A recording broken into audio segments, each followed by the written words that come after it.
Well, I live in Atlanta. I lived down here since 1995. And that was the year before the Olympics came. So I got to go to the Olympics here in the city when they were here. So that was kind of cool. Like, not many people get to say that they've been to the Olympics before, you know? Especially in Um, their hometown. yeah, especially in the hometown. Exactly. That's pretty much the only reason I was able to go, is because it was literally right here. Um, And yeah, high school, college, blah blah blah. I made music ever since I was a kid. I had a guitar when I was a kid. My dad is a musician, so I kind of picked up after him. Um and then when I was in high school, I took this class called music technology, which was it sat you at it was an old school Mac, like I don't even know what the OS was back then. And like you would just sit there, you would and just do MIDI sequencing and make music like for an hour a day. And that's what I did all 4 years of high school. So I basically learned how to make electronic music, and so I kind of had my own little like indie solo electronic music career on the side while I would, work a day job or like go play guitar in bands or whatever. So that has always been called Trisel, which is what the name is. Oh, nice. Yeah. How did you come Um, up with it? Do you remember? it's actually it used to be a garbage truck company in Syracuse, New York. And um I just liked their logo when I was a kid, and it took me a few years later to find the logo on the internet, and I'm like, all right, well, I already stole the defunct company's name. I'm not going to steal their logo too. But yeah, like they were my favorite brand of garbage trucks, so to speak. I know that's like the nerdiest thing, but I used to like look up in phone books like because this is, when you grew up in the 80s, you had phone books, before cell phones. You didn't have Google, you had phone books. So I would open it up and like look at the garbage truck pictures as a kid, just because that's what, dumb kids do. Why And garbage trucks? I just thought they were cool. Like they're mechanical, they have processes, like the whole like compacting the trash when the thing is full, like I thought that was awesome. And like, so like whenever there was like trash day, I would, go outside to watch the garbage truck, you know, kill the trash, I guess. That is wild. That is like one of the more unique interests I've ever heard and pretty cool. Has it like persisted in any way? Like are you still interested in garbage trucks? Like you see one and you're like, "Oh man, that's a beauty." Can't say that it's lasted. No. Now I get to see one twice a week because one actually comes for all the recycling and one comes for the trash on opposite days, but yeah, no, I'm not really out there looking at the garbage truck being like, hey, let me go check that out. Mhm. Yeah, that's funny. I also So thought the name you use the name or go ahead. I also thought it was cool that a guy would stick around on the back of the truck and hang off of it. Like the Yeah, little. I mean, hearing you describe it, I'm like, it is there's enough there. Like it's like you said, the mechanical process, the guy hanging off the back. The smell is more of a bug than a feature, but Exactly. everything That's the else worst thing. Yeah. You really. everything else is pretty solid. Yeah. So you use the name of the company Trisol and pick that up for your music, basically. Yeah. Yeah. And small quick story about why that happened too is I wrote the name on my dresser when I was a kid. Like I think I still have a dresser. Maybe my brother-in-law has it or something. But I wrote it in chicken scrawl, like, like with like a pencil like on the dresser. And in high school, when I'm in my own musical projects, we had different band names every week. Like I think we had like Children of the Deep and Hate Work and just, all these awful names. Hmm. And then I was talking to my drummer at the time. I was like, what about Trisel? He's like, what does that mean? I was like, I don't know. He's like, sounds cool. And so we tried it out and we had a show, and I saw this, you know, beautiful girl who was in my class, and I was like, hey, you want to come see my show? And she's like, oh, the Trisel one? I'm like, holy shit, you remembered the name. Stuck ever since. So Yeah, that's how that was born. That's a 1997 story.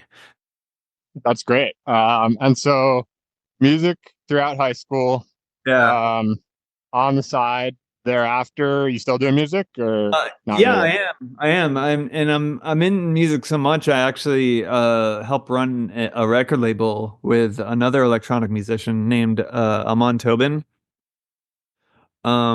He used to be on Ninja Tune Records and stuff like that, and he split off of that, and we started a small, well, not really small anymore, but record label in 2019. So that's what I call my side gig because in 2024 you can't really run a record label as a full-time career.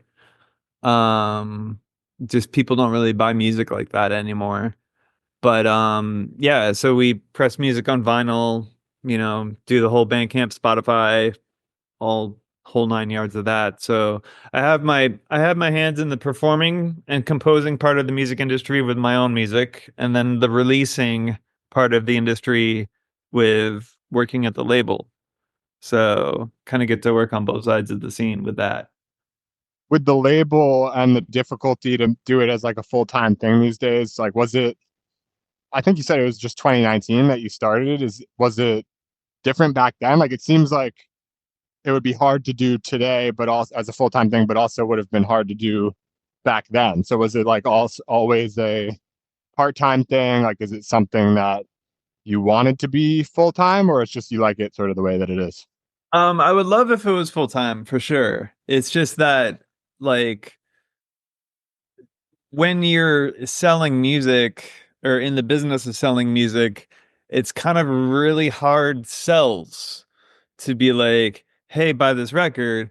Okay, cool. I'll just check it out on Spotify, which is fine. Everyone does that, you know? So it's like we're still in the old school mindset of, selling physical product and stuff like that. Like, of course we have like stuff online. We even did on-chain stuff. That's actually how I got on chain in the first place, was doing music NFTs in the perfect time of doing it, which was October 2021. That's like And right when things started crashing, huh? that was not even, it was, yeah, right before that. And but it was also the peak of the I guess the first bull run of NFT Right. stuff. So we sold a 10 song album on catalog for about half to one ETH each per track because there were auctions. Wow. Yeah, and like so we were the first record label ever to be both simultaneously on chain and in like the real world, like on vinyl.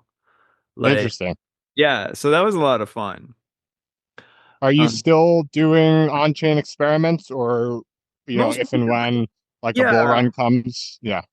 yeah, most recently with Catalog, they rebranded to catalog.radio, and it was like a 24/7 radio kind of thing. So we had this remix release for it was our most recent release at a time. It was basically just a bunch of remixes of one song by different artists.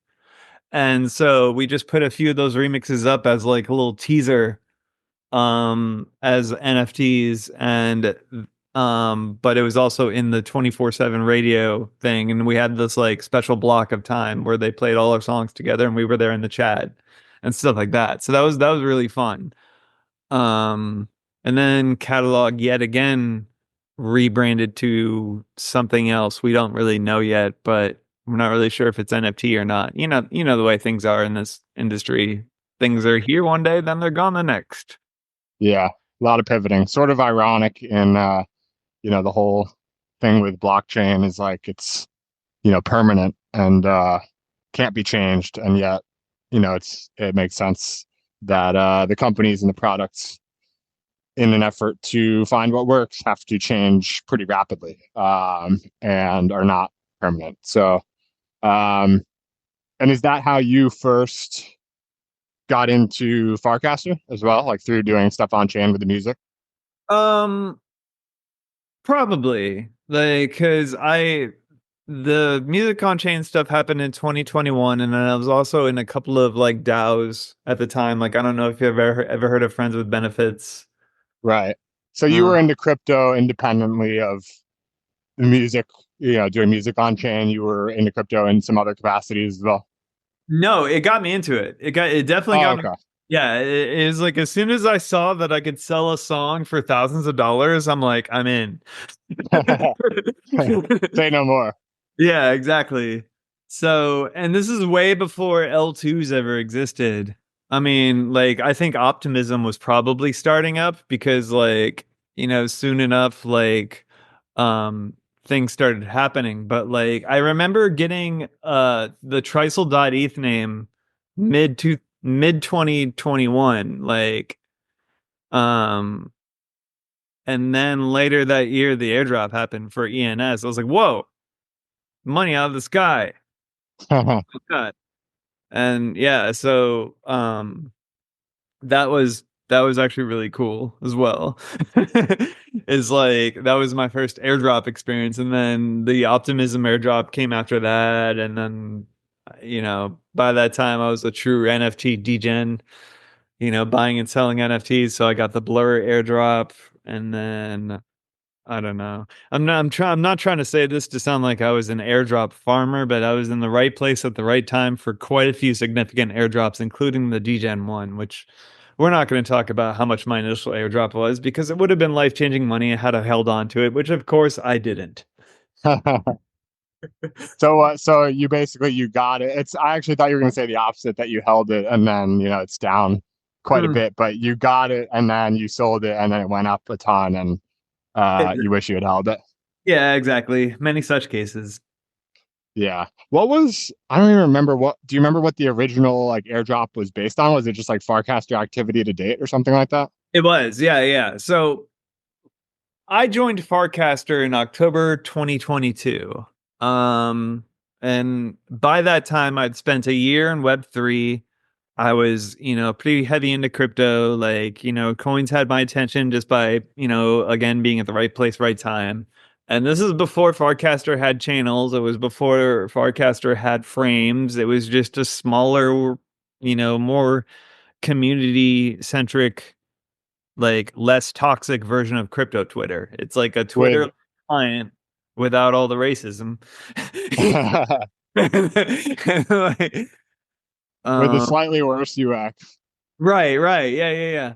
And I found ever since then, it kind of became my home network, so to speak. Like everyone kind of ranks their own networks. Like, some people are like Twitter first, and some people are like Facebook people, some people are Instagram people. Farcaster just became my default ever since I found it.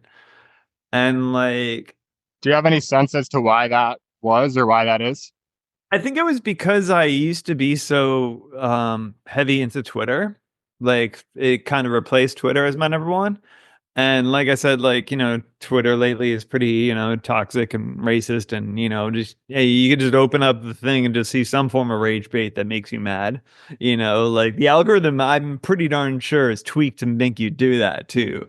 Like, Well, in um, general, like, things, I think people tend to click things that either make them angry or sort of are shocking or that they agree strongly with. Like, you're not going to get great engagement on like a nuanced take or something that's like, seeing both sides or anything like that, which is probably why I'm not like the best, social media account. But it's interesting, like, to your point, it's, that's what does well on Twitter. And to some extent, that's probably what does well on all social media and on Farcaster as well. But there is something about Farcaster that, for whatever reason, it seems um, it to date at least has somewhat escaped that like that rule where you can post like more nuanced things, less like you know clickbait, whatever. Like those things are almost like stigmatized a little bit on Farcaster. Um, and so for all the same reasons you described, like it was a more gradual thing for me, but as someone who is, Twitter was my number one sort of like social network. And over time, I joined around the same time as you did. The scales tipped to being a little bit more from being like almost all Twitter and a little bit of Farcaster to, a little bit more Twitter than Farcaster to a little bit more Farcaster than Twitter, and now it's like I don't know. I Twitter's kind of a is definitely secondary to Farcaster. I definitely spend more time on Farcaster and enjoy it more for a lot of reasons, and part of it is because it has advanced from a like sort of slightly worse in a few ways Twitter clone, but one which was operating in pursuit of eventually being a decentralized social network or sufficiently decentralized social network to something that actually allows you to do things that you just can't do on Twitter that are things that are sort of uniquely enabled by crypto. And so it's like more fun. There's just like more to do. And you feel like you're at the cutting edge of things with other people who enjoy being at the cutting edge of things, who enjoy a lot of the same things as you and I do. So it's cool. And it's I've met a lot of I met some cool people over Twitter over the years as well. But part of the reason I'm doing this is because it's just I find that meeting people from Farcaster just tends to be interesting. I just have a lot to talk about with them. So yeah, it's cool. Yeah, exactly. And like they've kind of figured out the special sauce basically. Like it's like it's incredibly unfair to call it a Twitter clone, first of all, just because it's got its own thing going, but it's also, when the channels came in, there was a little bit like Reddit-ish kind of sprinkling on the top, and then like Right. Frames was entirely a new kind of thing. It was like this is like almost like little mini apps, which is funny because now we have mini apps and mini apps are completely different than Frames, but like yeah, and it feels incredibly exciting to be on the cusp of something that is new and great. And instead of being late to it, you're there just in time. And that's Have kind of you brought like friends from your do you have in your physical social network um people who are also into crypto or not many and like no, any like yeah, go on. yeah, not really at all. Like I'm pretty much like my only friend who's either nerdy slash degen enough to get into crypto. Um, but I have met a few fellow Farcasters here in the city, which was pretty cool. Like an Atlanta meetup or something. Yeah, not even that. Like just me and a couple of Farcasters, like Colin from Ponder. I don't know if you know who that is, but he lives I here in know Atlanta. Ponder, the survey app, right? Or poll app. Yeah, yeah, yeah, Yeah. exactly. So that guy and I, and then his friend Zach, we all went down to a Waffle House of all places and had ourselves a nice little meal, And we were ahead of our time with that because we did it on a Friday. Then a couple months, they announced Farcaster Fridays. I was like, well, hey, we did that first. Yeah, it's too bad they didn't maintain the Waffle House tradition as you guys established it. It's that would have been a nice little like sort of character twist on the Farcaster Fridays if they all had to be at a Waffle House. It would be. I don't really know if Waffle House is as national as that is though. Like I know it's here in the southeast, obviously.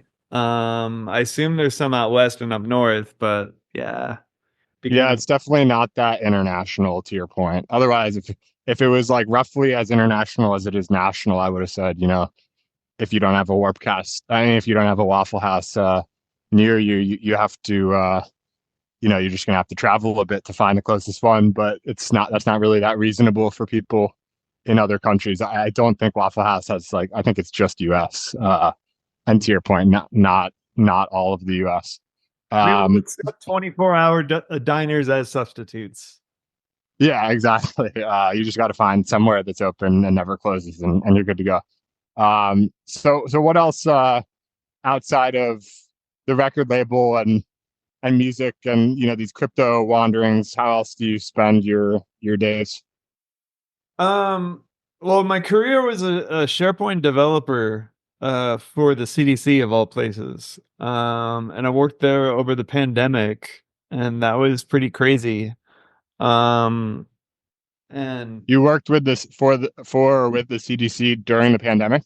absolutely, yeah. Interesting. Yeah. What was that about?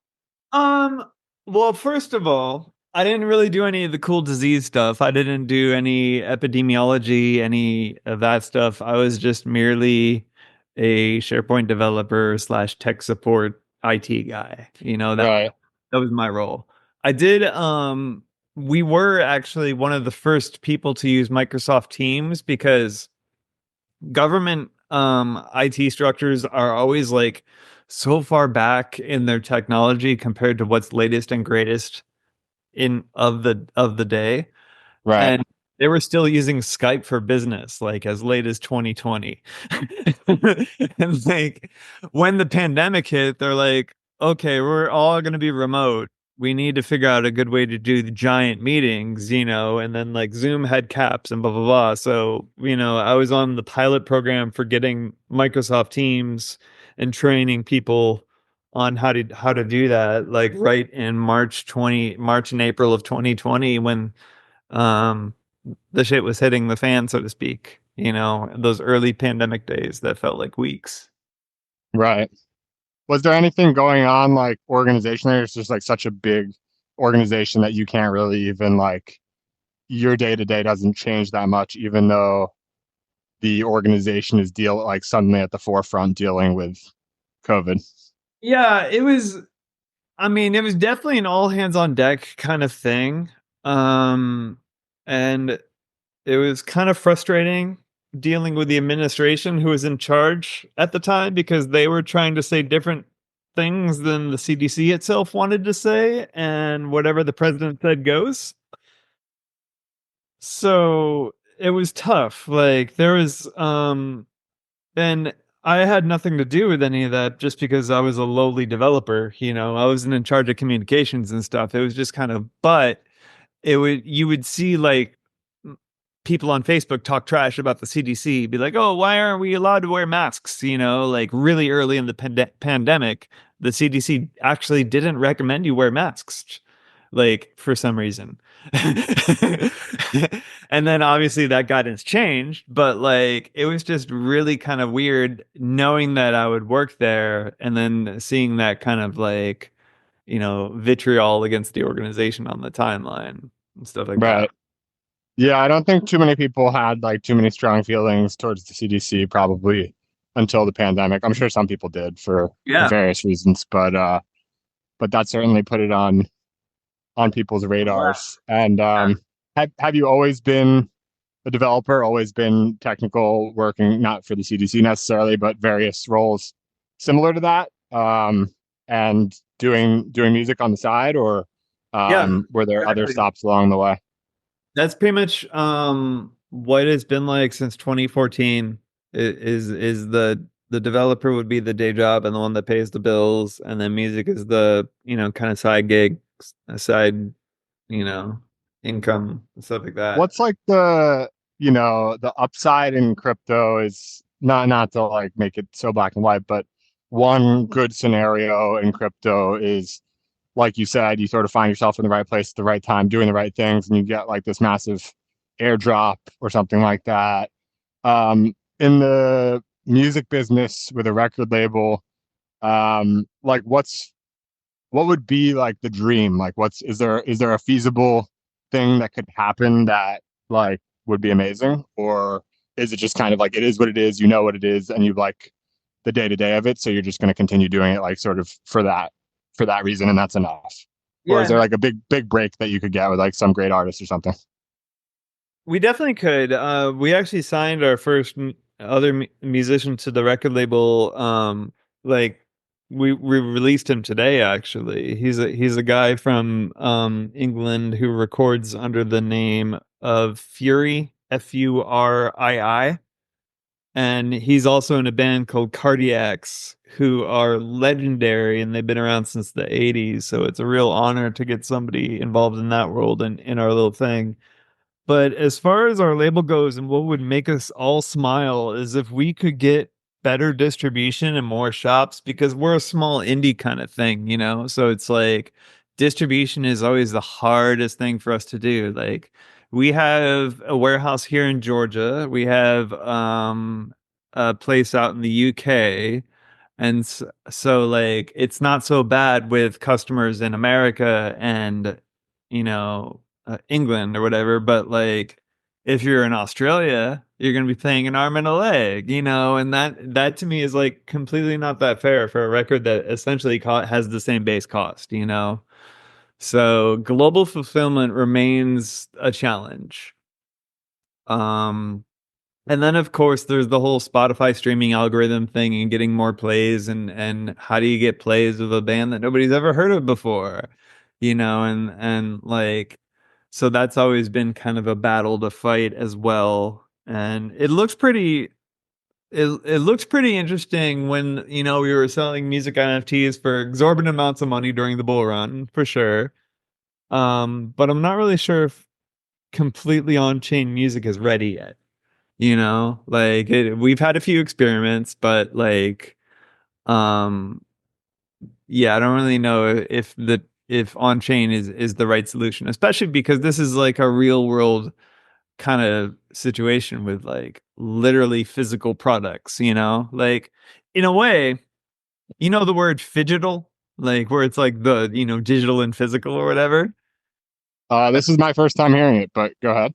Yeah, that's a term. So like people were like, talking about like crypto real world experiences and they would call it phygital. And I'm like, you just kind of took that idea from music, right? Because like if you think about it, you order a CD from us or whatever, you could download that music today and get your digital copy immediately while you wait for the physical copy in the post, you know?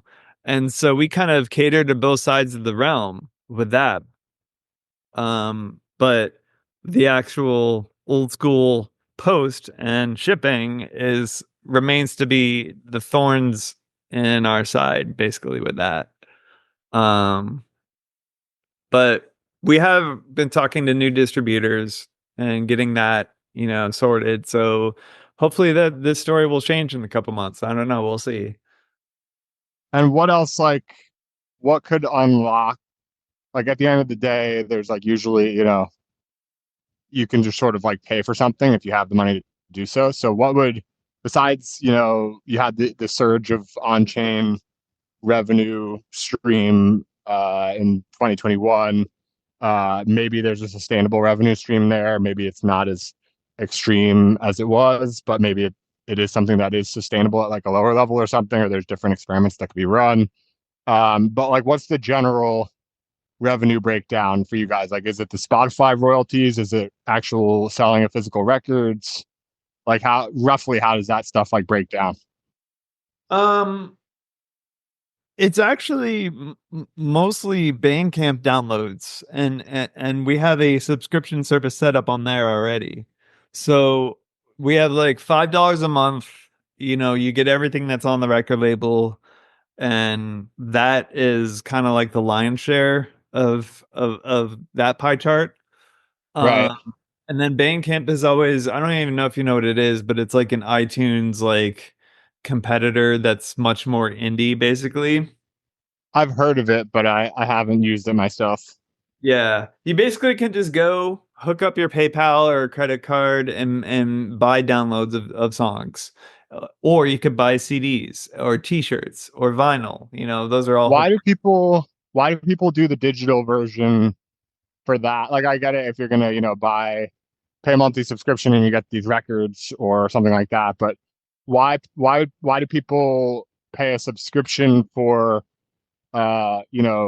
certain digital files versus paying, a Spotify subscription, or in addition to paying a Spotify subscription for everything?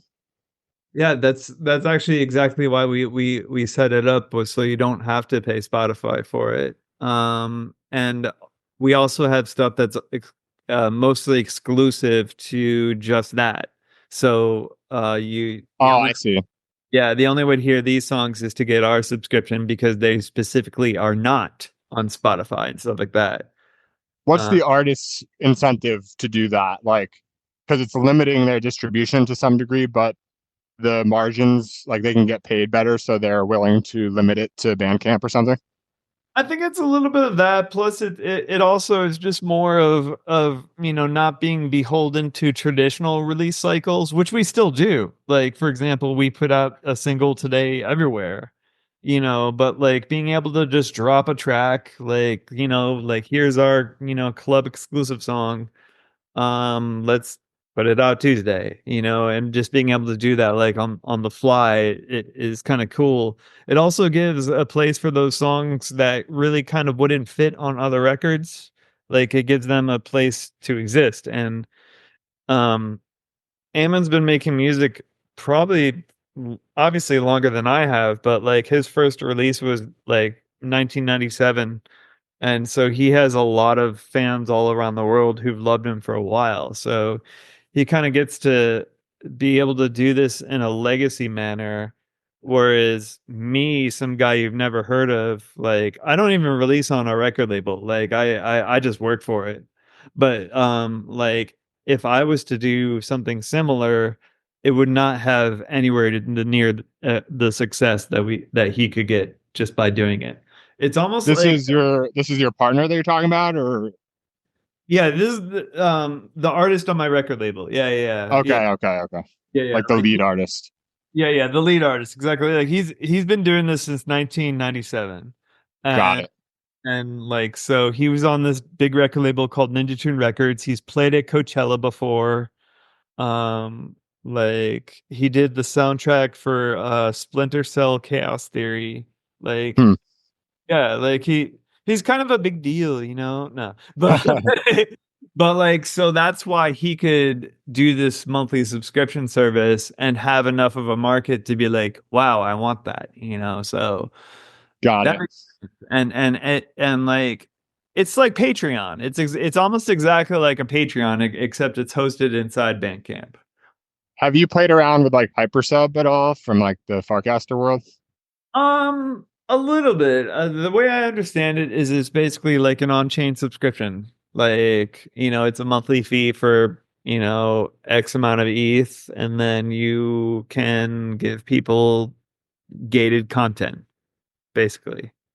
Yeah, I mean, I feel like I don't know, it's certainly not as purpose built as Bandcamp is, but I feel like it could be complementary for. I don't even know, this might not be a good idea at all or worth doing, but just seems that it could be something. So long as your primary revenue source is Bandcamp, um, Hypersub could be sort of like a. One thing that I think about is, like Web 2, Web 3 parallels. I actually don't really like the term Web 3, but you can, on chain, online on chain parallels, whatever you want to call it. And so, for example, like I write, I have a blog, and so for a while it was like I would publish through WordPress, and then I, well, I won't really talk about like, I was going to talk a little bit about the decision to move, but basically, long story short, I made a decision to move, and I sort of migrated it all to Substack, but I also migrated it all to Paragraph.xyz, which is like a crypto blog website where you can, or newsletter or whatever you want, and people can mint your posts or whatever. It's all, there's some on-chain stuff and all that, and so it's like I sort of, for my blog, I have like, the Web 2 or the online version in Substack, and the Web 3 or the on-chain version in Paragraph, and I don't care. I have this concept that's like meet people where they are. That's like sort of a common phrase, and I actually really don't like it for the way in which that phrase is usually used, which is like meet people where they are, like conform your work to uh please other people, like you want to do it this way, but this is what people like, so like meet them in the middle. And I'm like, I don't really like that. I want to do what I want to do, in terms of like certainly with writing. Maybe there's certain contexts in which I'm open to that, but with writing, it's like I don't want to write to please an audience. Like I want to write about what I want to write about, and yeah, I might have a mind to, what might be better for them or whatever. But it's like I just want to write about what I want to write about, and so I don't want to meet them in the middle in that sense, but or meet them where they are in that sense. But I am totally open to and happy to, as long as it doesn't introduce like significant additional recurring overhead, meet people where they are in terms of the platform. And so I think it makes sense. I don't know a ton of other people doing this, but like I think it makes sense to, for example, post my blogs on both Substack and Paragraph. And if you want to subscribe on one or the other or both, that's fine. And if you don't want to do either, maybe I'll also, like, for a while I was doing like screenshot essays on Warpcast for some of the shorter ones. Usually they're too long for that. But Twitter also has like the unlimited length now, so I'll like take a blog post and just post it directly on Twitter, since links don't do particularly well.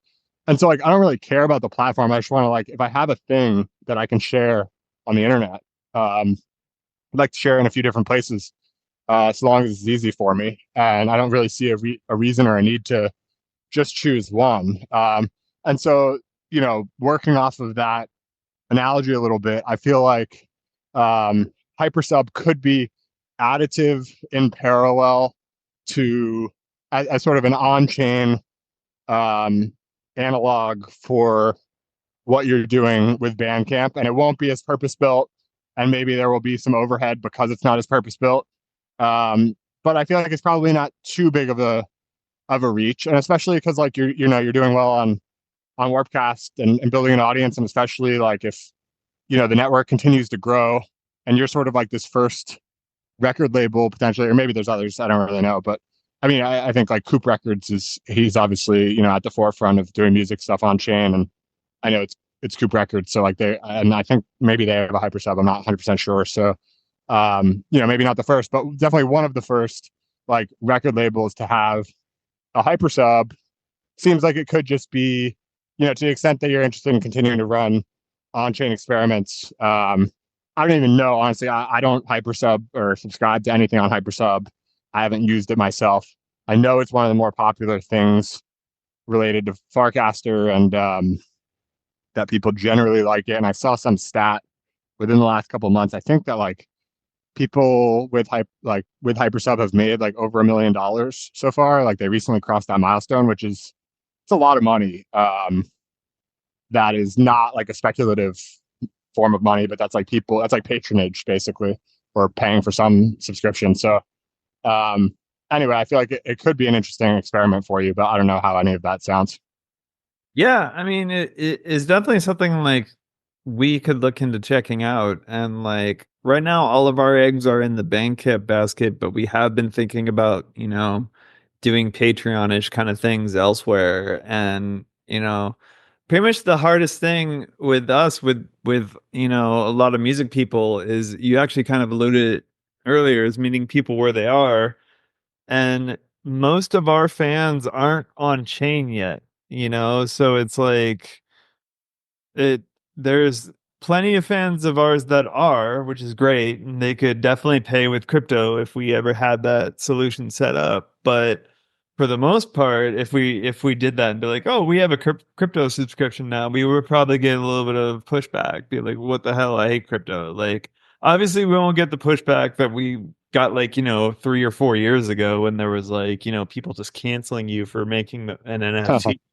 You Like, might honestly, like the I don't know. I find that recently the outside of crypto, the reputation and sort of vibe on crypto seems like maybe worse for, certainly more people are familiar with, Bitcoin and NFTs as a term, and a few other things maybe, but um the reputation of it, I think, I'm not sure if the last cycle was a net positive, like certainly more attention and awareness, but and I don't mean like to say that like overall, I don't know if it was a net positive or anything, but just like in terms of the reputation, it seems like I sort of had this idea that, the last people to get involved in a given bull run are going to be the people who are like most at the fringes, right? And like naturally, like at the fringes in terms of like, it almost didn't make it far enough to reach them, but like it got big enough that they finally like caved and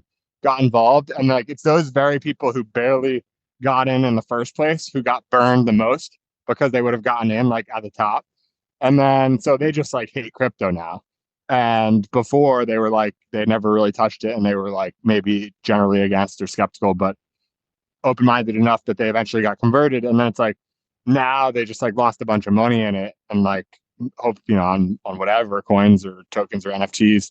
And so it's like it's kind of hard to reverse that thing. But if it has another bull run, another hype cycle, which I think most of us expect that it will, many more. Um, Maybe hopefully with a little less volatility each subsequent time. But these people hopefully will get an open mind again or find a place within crypto that is actually interesting to them and not zero sum, and they're just going to get like rugged and lose all their money or whatever. But anyway, go ahead. Yeah, no, a lot of people think that about like the scene and stuff, like, and it doesn't really help, like, all these Twitter accounts that get hacked, and push like all these scam coins, like, like completely non-related, like Twitter accounts, or like pushing Solana things, like the your average normie is just going to be like, well, crypto's just a scam. I saw that, you get your account. I even have people on whatchamacallit, Instagram, because I'm regrettably still on there. And and like Are I you guess on Zora?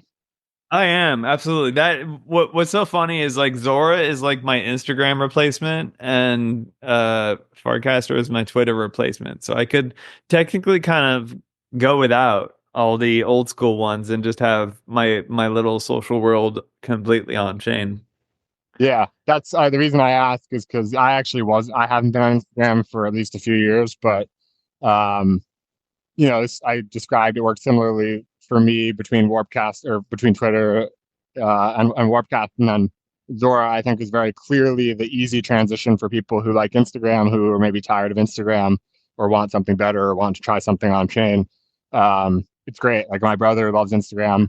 He's like, not that he loves it. It's sort of like how you said, like regrettably still on it, somewhat addicted to it or whatever. And then I showed him Zora, and he loves it, and he's posting and minting every day. He gets how to use it. It's all straightforward. So I think it's definitely a viable replacement for Instagram. Not that it replaced it for me, but it sort of fulfilled the hole that Instagram left when I stopped using it several years ago as a place where I can go and post photos or digital designs and mint those same things from other people and stuff like that. Yeah, and I've been on Zora ever since, honestly, ever since Catalog. Like the original Catalog auction contracts were just written on top of Zora. So, like, I've been using their platform for 3 years now. So I've kind of seen it completely change into just being just the little app now that it is, which is fine. I'm not even trying to belittle that, because that app is gonna be like huge. Like it's definitely the future. Like it's so genius that like you double tap to like something and oops, I just minted it. Oh well, I wanted to do that anyways. You know, but yeah, like Zora, the protocol, which I think still exists, like obviously on chain and stuff, Yeah. like powers a lot of you know this world that we're in currently. So there's like, a lot of contracts are written on top of Zora, and they're still kind of there for developers to build on top of and stuff like that. So when people say like, oh, Zora changed, I'm like, well, it really didn't. It's just like there's the protocol part and then there's the product part, and the product part is the Instagram clone, the thing that they're really putting everything into. So like everything else just kind of faded away. Like you can't make ERC 721 collections anymore. You can't price your own thing in ETH anymore. Like it's just like 30 cents per.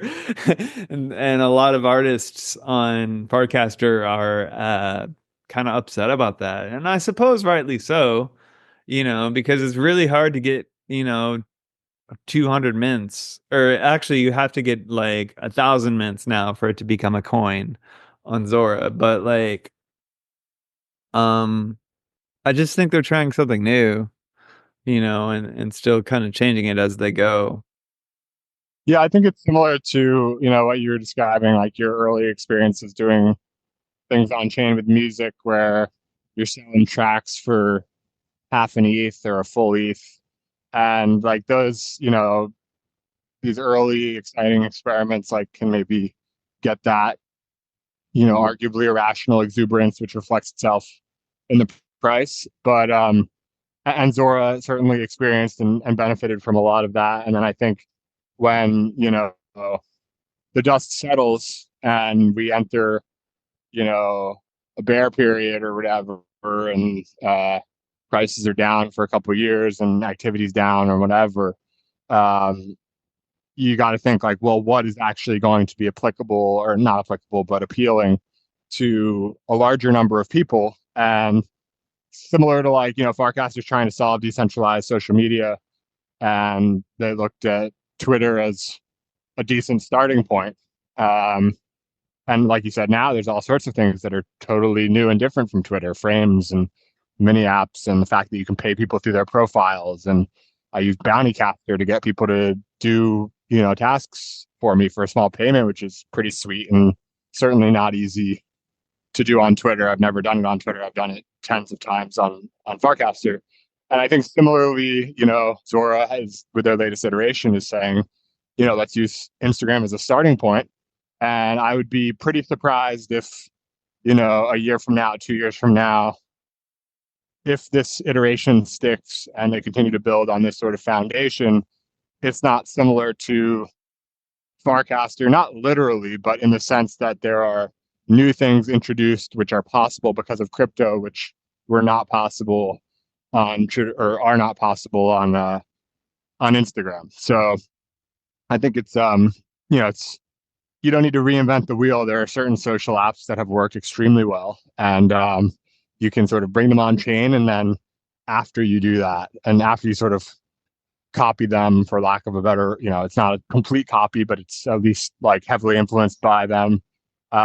You can then start to think, okay, from this starting point, what does crypto uniquely enable that is like most interesting to add or change?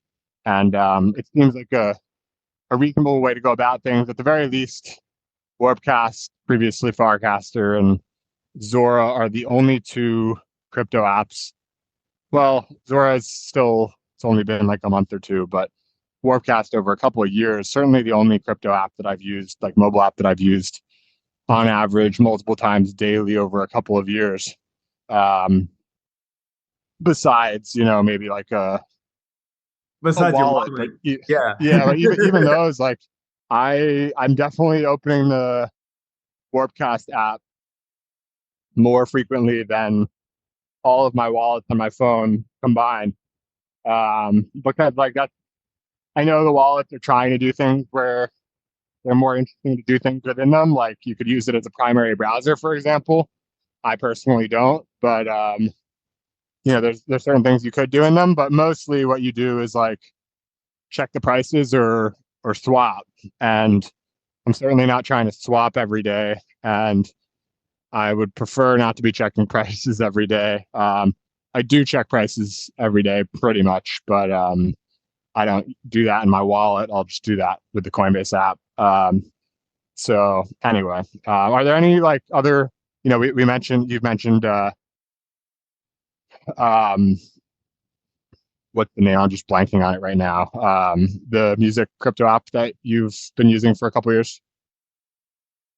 Anything like other than catalog, you mean? Catalog. Yeah, I was trying to remember the name. So besides Catalog and Warpcast and maybe Zora, are there any other, and besides wallets, are there any other crypto apps or websites that have materially piqued your interest over the years, or held your, had you using them multiple times a day, or that pretty much covers it?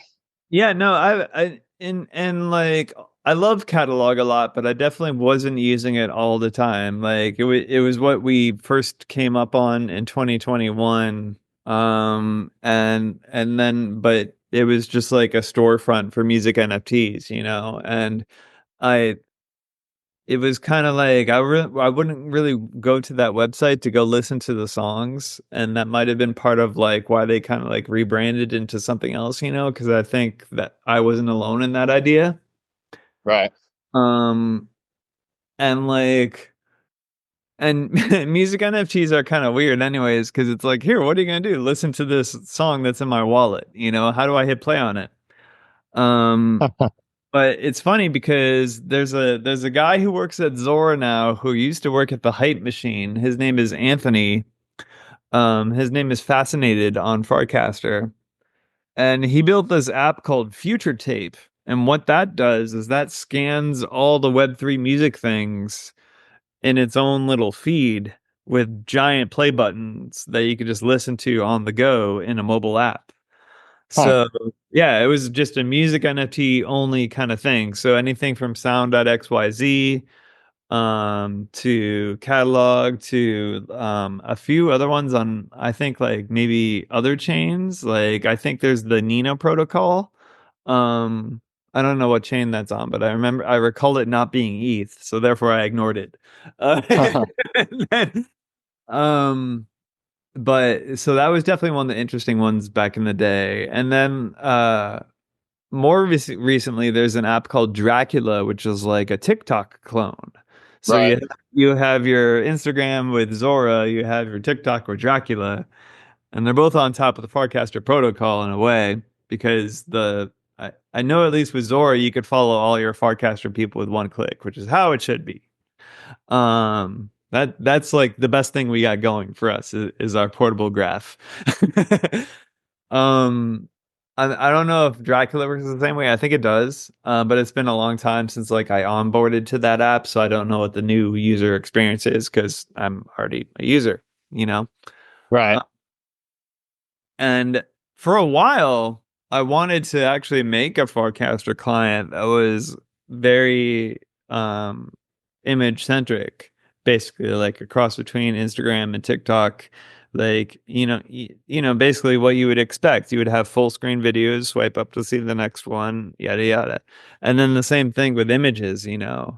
Um, but I didn't really know I know where to get started, like somewhere in React, obviously.